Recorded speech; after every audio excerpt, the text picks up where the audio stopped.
So now we know the recipe for making monoid maps from the natural numbers with zero and addition. Let's see where that gets us in our 4 monoids on the bits. So the recipe is this thing here. So let's consider, I could start with XOR. So I'm going to put XOR here.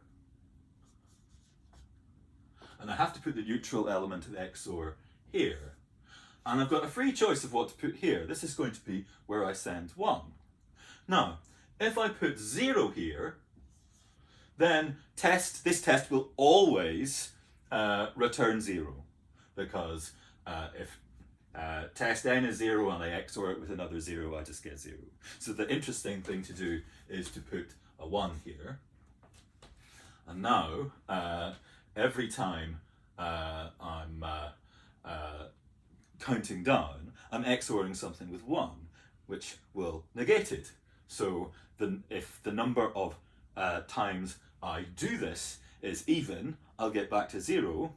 If, on the other hand, n is odd, so like you could see, if n is 1, then we'll be XORing 0 with 1. If n is 2, so that would be 1. If n were 2, then we'd be XORing 1 with 1, and that would get us back to 0. So this test is really the test for being odd, one that I pass quite frequently. Now, let's move along. What happens if we replace this with OR? And again, if we chose 0 here, we just get nothing. So it's interesting to choose 1 here. What does this test? Well, this tests whether the number is positive. The only way we can get a 0 out is if we put 0 in. If we put anything bigger than 0 in, we'll OR something with 1, and that will be 1.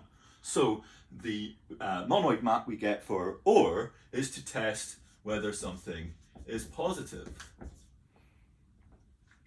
Okay, so how about 1 and AND? Okay, now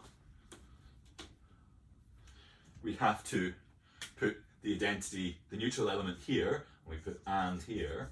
And again, if we put 1 here, we'll always get 1 out. So it's only interesting to put 0 here. So what does this thing do? Well, if we put in 0, we get out a 1. If we put in anything bigger than 0, we're going to AND something with 0, and that's going to give us 0. So this is the test for being 0.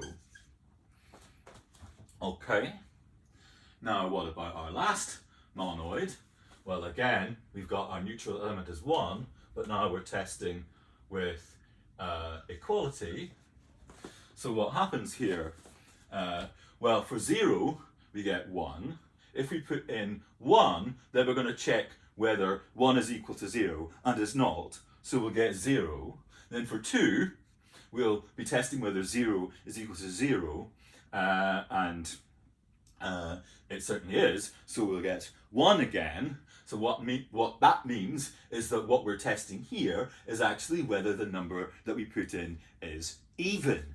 We get a 1 out if we flip an even number of times. So all monoid maps constructed by our usual recipe, and all very useful tests to do. So it's often the case that the structure just hands you useful machinery. And that's the 4 interesting monoid maps into the bits from natural numbers with addition, and the other 4 monoid maps are always just constantly the neutral element. And we've got them all. We know we've got them all.